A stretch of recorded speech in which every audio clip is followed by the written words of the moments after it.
அன்பே அன்பே என் கண்ணில் நீதானே மூச்சு காற்றாய் நான் வந்து வெளியே சென்றேன் சரிதானே அன்பே அன்பே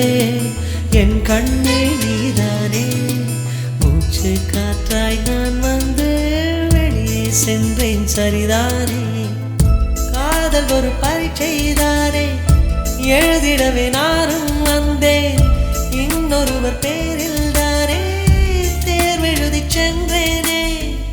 ரயில் பயணம் தானே காதல் நானும் அதில் பயணம் செய்தேன் இறங்கச் சொல்லி காதல் கேட்க நான் இறங்கி சென்றேனே அன்பே அன்பே என் கண்ணே நீதானே மூச்சு காற்றாய் நான் வந்து வெளியே சென்றேன் சரிதானே அன்பே